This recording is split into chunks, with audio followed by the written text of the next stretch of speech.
ஆணையமே வாக்குரிமையை பறிக்காதே. ஒன்றிய பாஜக அரசின் வாக்கு திருட்டை கண்டித்து நடைபெற்றுக் கொண்டிருக்கும் பரப்புரை பயணத்தின் 4ஆம் ஆண்டு கூட்ட நிகழ்வு. இந்நிகழ்வுக்கு வருகை தந்திருக்கக்கூடிய அத்துணை தோழர்களுக்கும் மற்றும் காஞ்சி நகர்வாழ் பகுதி மக்கள் அனைவருக்கும் மக்கள் மன்றத்தின் சார்பாக வணக்கத்தை தெரியப்படுத்திக் கொள்கிறேன். காஞ்சி பகுதி வாழ் மக்கள் அப்படின்னும் போது இந்த காஞ்சிபுரத்துலதான் நம்ம வாழ்றோம் அப்படின்றதுக்கான ஒரு பெருமிதம் நமக்குள்ள இன்னும் ஒரு பெருமிதம் கண்டிப்பா இருக்கும். நான் காஞ்சிபுரத்தை சேர்ந்தவன், நான் சென்னையை சேர்ந்தவன், நான் திருச்சியை சேர்ந்தவன், நான் மதுரையை சேர்ந்தவன், இந்த மாதிரி நம்மளுடைய ஊர் நம்மளுடைய பூர்வீகம்ன்றது நமக்கு ஒரு பெருமையை கண்டிப்பா சேர்க்கும். ஆனா இப்ப நடந்துட்டு இருக்க இந்த எஸ்ஐஆர் தீவிர வாக்காளர் திருத்தம் என்ன சொல்லுதுன்னா, நம்ம யாரும் எங்கேயும் சேராதவங்க, நம்ம எல்லாம் புதுசா வந்திருக்கிறோம், இந்த நாட்டுக்குள்ள புதுசா வந்திருக்கிறோம், உங்களுக்கு ஒண்ணுமே கிடையாது, நீங்க எதனா வேணும்னா நீங்க தான் நிரூபிக்கணும். நான் இந்த ஊரை தான் சார்ந்தவங்க, என்னோட பெற்றோர்லாம் நான் காலங்காலமா இந்த ஊர்ல தான் வாழ்றேன் அப்படின்றத நம்ம தான் இப்ப நிரூபிக்கணும். நம்ம வீட்டுக்குள்ள புகுந்து எல்லா ஆவணத்தையும் எடுத்துட்டு போயிட்டு ஒரு திருடன் இதெல்லாம் ஒன்னோடது தான், நீ நிரூபிச்சு வாங்கிக்கோ அப்படின்னு சொல்றதுதான் இப்ப நடந்துகிட்டு இருக்கு. இப்ப பாஜக அரசு என்ன பண்ணுதுன்னா, நம்மளுடைய எல்லா ஒட்டுமொத்த ஆவணத்தையும் வச்சுக்கிட்டு இருக்கு. நம்ம யாருக்கு ஓட்டு போடுறோம் முத கொண்டு, நம்ம வீட்டுல இருக்கிறவங்க யார் யாரெல்லாம் எந்த கட்சியை சார்ந்தவங்க, யாருக்கு நம்ம ஆதரவு தெரிவிப்போம், எதை பத்தி பேசுவோம், இது எல்லாத்தையும் கணக்குல வச்சுக்கிட்டு இருக்கு தேர்தல் ஆணையம். அதுபடிதான் இப்போ இந்த எஸ்ஐஆர் படிவத்தை நிரப்ப சொல்லுவோம். இந்த எஸ்ஐஆர் படிவத்தை நிரப்புறது மூலயமா வெறும் நமக்கு ஓட்டு மட்டும் கிடையாது, அதுக்கு கீழே இருக்கிற குடியுரிமை என்ற விஷயத்தை தான் அது முக்கியமா குறிவைக்குது. ஆனா மேல நமக்கு மேலோட்டமா என்ன தெரியுது, வெறும் வாக்காளர் பட்டியல் அப்படின்னு மட்டும் தான் தெரியுது. ஆனா இந்த வாக்காளர் பட்டியல்ல இவங்க என்ன கொண்டு வராங்க, அப்படி வெறும் வாக்காளர் பட்டியல்னா இவ்வளவு அவசரமா பண்ணணும்ன்ற எந்த நிபந்தனையும் கிடையாது.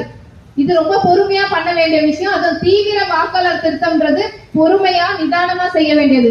இவ்வளவு அவசரமா ஒரு மாசத்துல இருக்கிற எல்லா ஸ்கூல் டீச்சர்ஸையும் இதுல கொண்டு வந்து போட்டுட்டு பசங்க எல்லாம் என்ன பண்ண போறாங்க, 10th படிக்கிற பசங்களுடைய டீச்சர்ஸ் எல்லாம் கூட இந்த எஸ்ஐஆர் படிவத்தை விநியோகிக்கிற அந்த பணியில தான் டீச்சர்ஸ் எல்லாமே இருக்கிறாங்க. அப்ப 10th பிள்ளைங்களுக்கு என்ன பாடம் நடக்கும், ஒண்ணுமே நடக்காது. இது அடுத்த ஜெனரேஷனையே ரொம்ப பழிவாங்குற ஒரு இது.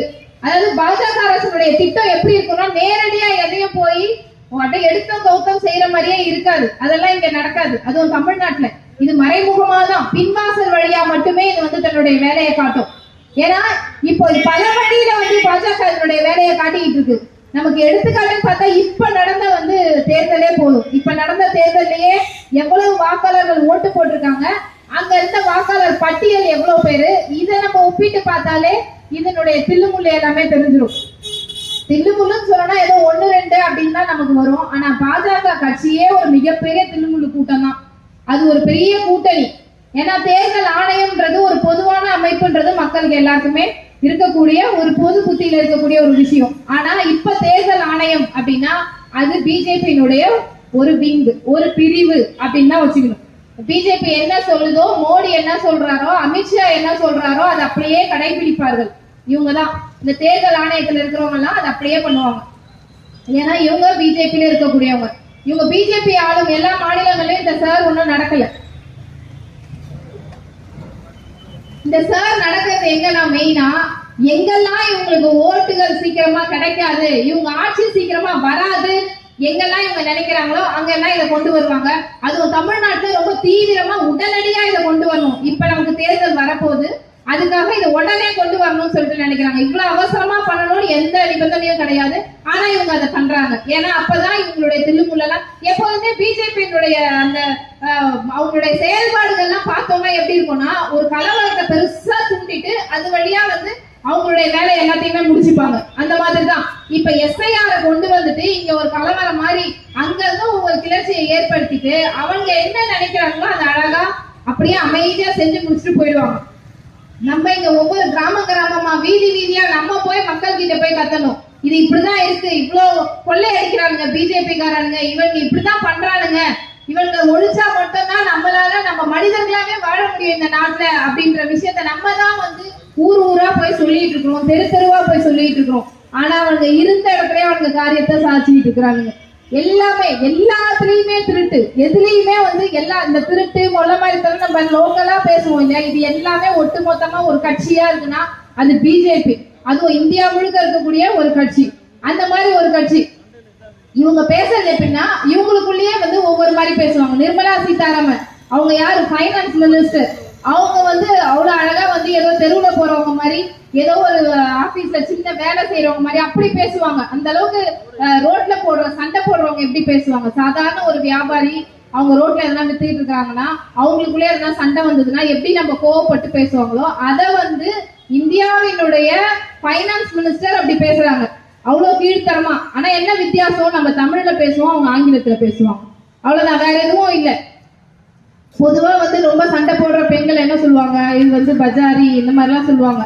ஆனா நிர்மலா சீதாராமன் ரொம்ப இங்கிலீஷ் படிச்ச, ரொம்ப தற்கூரிலாம் சொல்ல முடியாது, அவங்க நல்லா படிச்சவங்க, நல்ல விவரம் தெரிஞ்சவங்க, எப்படிலாம் திருடலாம், என்ன மாதிரிலாம் ஃப்ராடுத்தனம் பண்ணலான்னு திட்டம் போட்டு பண்ணக்கூடிய திருடர்கள் தான் வந்து ஒன்னா சேர்ந்து இந்த பிஜேபியில இருக்கிறவங்க. அவங்க ஒவ்வொருத்தரும் தனித்தனியா அவங்களுக்குரிய அஜெண்டா இருக்கும். RSS அஜெண்டால ஒண்ணுதான் இந்த SIR இந்த வேலைப்பாடுகள் எல்லாமே. ஏன்னா மக்களை போய் சந்திக்கணும், மக்களை போய் ஒவ்வொருத்தரா சந்திச்சு பிரெயின் வாஷ் பண்ணணும். அவங்கள போயிட்டு இதுதான் இப்படிதான் நாட்டுல இப்படிதான் நடக்குது, பிஜேபி தான் நாடு முழுக்க இருக்குது, நீங்க மட்டும் இங்க கத்தாதீங்க அப்படின்ற மாதிரிதான் இவங்க ஒரு பிம்பத்தை உருவாக்கிக்கிட்டே இருப்பாங்க. பிம்பத்திலேயே தான் வாழ்வாங்க. மோடி 56 இன்ச்சு அப்படின்ற பிம்பத்திலேயே வந்து ஓட்டிக்கிட்டு இருப்பாங்க. இந்த மாதிரி பல பிம்பங்களை எழுப்பிதான் இவங்க பொழப்பேர் ஓடிக்கிட்டு இருக்குது. மற்றபடி உங்களுக்கு உண்மையா சொல்ல போனோம்னா எந்த கொள்கை கோட்பாடு நம்ம மாதிரி உயரிய கொள்கை மக்களுக்காக அப்படின்ற எந்த கோட்பாடும் கிடையாது. எவன் செத்தானா எவன் இழவுல போய் நம்ம காசு சம்பாதிக்கலாம், இந்த விஷயம் தான். பணத்துக்கு கூட இவங்க வரி வாங்குவாங்க, பணத்தை எரிக்கிறதுக்கு இவங்க வரி வாங்குவாங்க, எல்லாமே இவங்க வரி வாங்குவாங்க. ஆனா இங்க வந்து என்ன சொல்லுவாங்க, சப்பாத்திக்கு நாங்க வரியை குறைச்சிட்டோம், அதனால மக்கள்லாம் எப்படி இருக்கிறாங்க, நல்லா இருக்கிறாங்களா அப்படின்னு நாங்க பார்க்க வந்தோம் அப்படின்னு சொல்லி நிர்மலா சீதாராமன் சொல்றாங்க. இந்த மாதிரி பல பேர், இந்த மாதிரி நிறைய பேருக்கு இருக்கு. ஒண்ணுன்னா நம்ம எல்லாம் மக்கள், நீங்க எல்லாம் வந்து சொல்ல முடியும், நிறைய பேர் சொல்ல முடியும் இதை பத்திலாம். ஆனா என்ன, உங்க சார்பா நாங்க இங்க சொல்லிட்டு இருக்கிறோம் எல்லாத்துக்குமே தான். இப்ப நம்ம உயிரோட இருக்கிறோம்னா, நான் உயிரோட இருக்கிறேன், எனக்கு ஓட்டு இருக்கு அப்படின்னு வந்து நான் தான் நிரூபிக்கணும். இல்ல நான் செத்த போனதான், அவ்வளவுதான், என் ஓட்டு நீக்கப்படும். அந்த மாதிரிதான் ஆயிட்டு இப்ப நடைபெறங்களா தான் இப்ப நம்ம இருந்துகிட்டு இருக்கோம். நமக்கான ஓட்டை, நான் இருக்கிறேன், நான் உயிரோட தான் இருக்கிறேன் அப்படின்றத நம்ம தான் நிரூபிச்சு ஆகணும். அதுக்கு எங்க அப்பாவுடைய டாக்குமெண்ட் வேணும், எங்க தாத்தாவுடைய டாக்குமெண்ட் வேணும், இது எல்லாமே வேணும். எங்க கிடைக்குது, அதுவும் பழங்குடி மக்கள் கிட்ட எங்க போய் வந்து டாக்குமெண்ட் கேட்கறது? பழங்குடி மக்கள் கிட்ட அவங்க எந்த டாக்குமெண்ட்டை கொடுத்துருக்காங்க கேட்ட உடனே? ஒரு பட்டா கிடைச்சிருக்கா பழங்குடி மக்கள் கேட்டா, இல்ல ஒரு ரேஷன் கார்டு கிடைச்சிருக்கா, ஆதார் கார்டு கிடைச்சிருக்கா? அதுவும் குறிப்பா ஆதார் கார்டு பத்தி சொல்லணும்னா எல்லாத்துலயும் இணைப்பாங்க ஆதார் கார்டு. எதுக்கு எடுத்தாலும் போனா பேங்க்குக்கு போன உடனே கேட்கிற ஒரே கேள்வி, நீ ஆதார் கார்டு கனெக்ட் பண்ணிருக்கிறியா, இல்ல பேன் கார்டா, நீ ஆதார் கார்டு கனெக்ட் பண்ணிருக்கிறியா? எல்லாத்துக்கும் ரேஷன் கார்டா, ஆதார் கார்டு கனெக்ட் பண்ணிருக்கியா? ஆனா ஓட்டர் ஐடியில ஆதார் கார்டு கனெக்ட் பண்ணவே மாட்டாங்க. ஏன்னா ஓட்டர் ஐடியில கனெக்ட் பண்ணா தெரிஞ்சிடும், இவங்களுடைய கள்ளத்தனம் எல்லாமே தெரிஞ்சிடும். இவங்க 50, 100 ஓட்டெல்லாம் வந்து பார்க்க மாட்டாங்க, லட்ச கணக்கு தான். 5 லட்சம், 6 லட்சம், 60 லட்சம், 70 லட்சம், இப்படிதான் இவங்களுடைய ஓட்டு திருட்டே நடக்கும். அதனால தமிழ்நாட்டிலையும் அதை செய்யறதுக்கான ஒரு திட்டம் தான் இந்த SIR. இது வெறும் திருத்தம் கிடையாது, வாக்காளர்களுடைய திருத்தம் கிடையாது. இது வாக்காளர்களை ஒழிச்சுட்டு அவங்க இஷ்டத்துக்கு அவங்களுடைய வாக்காளர்களை கொண்டு வர்றது. இந்த வாக்காளர் அந்த சார் படிவத்தை பார்த்தோம்னா அதுலயே கேட்டிருப்பாங்க, பீகார்ல உங்களுக்கான அந்த இது இருக்கா, நீங்க அந்த பட்டியல்ல இருக்கீங்களா? சரி, சப்போஸ் இல்ல அப்படின்னா இங்க சேர்த்துப்பாங்களா? அப்போ மற்ற மாநிலங்கள் உள்ளது, பீகார்ல இருந்து வந்தது கூட இங்க ஏன் வந்து கேட்கணும்? அப்ப பீகாரிகள் கிட்ட, பீகார்ல வந்து இங்க தமிழ்நாட்டுல பீகாரிகளை ரொம்ப கேவலப்படுத்துறாங்க, அசிங்கப்படுத்துறாங்க, நல்லபடியா நடத்தல, இதெல்லாம் போய் அங்க போய் பரப்புரையில பேசுறது ஒரு வெறுப்பு பேச்சு. எப்போதுமே ஒரு இணக்கமான இதுவே இருக்காது அவங்க கிட்ட. யார்கிட்ட சண்டை மூட்டி விடலாம், யார் கூட வந்து சேர்த்து விட்டு சண்டை இதுவாகி நல்லா அடிச்சுக்கிட்டோம் அப்படின்னு சொல்லி பாக்குறவங்க தான் இந்த கூட்டமே. அப்படித்தான் இவங்களுடைய வரலாறு எடுத்துக்கிட்டா அப்படிதான் பண்ணுவாங்க. அதனால இதுல நம்ம சிக்கிக்க கூடாது. ஒவ்வொருத்தரும் நம்ம கவனமா இருக்கணும். நம்ம வீடு தேடி வரக்கூடிய அந்த BLO அவங்கதான் அந்த படிவத்தை எடுத்துட்டு வராங்க. அவங்க கிட்ட நல்ல திருத்தமா கேளுங்க, நீங்க விவரமா கேளுங்க. கேட்டு இந்த படிவங்கள் எதுக்காக, இது நமக்கு தேவையே கிடையாது. ஆனா இப்ப நம்மளுடைய காலத்தினுடைய கட்டம் எப்படி கொண்டு தள்ளி இருக்காங்கன்னா, இத வந்து நம்மளே போய் பரப்புரை பண்ற அளவுக்கு வந்துருச்சு. நீங்க வந்து திருத்தம் பண்ணுங்க, தெளிவா இருங்க, கேள்வி கேளுங்க, நம்ம போய் சொல்ல வேண்டியதா இருக்கு மக்கள் கிட்ட. தேவையில்லாத ஒரு விஷயத்துக்கு இப்படிதான் நம்மளை கொண்டு வந்து கடை கோடிக்கு தள்ளிடுறாங்க.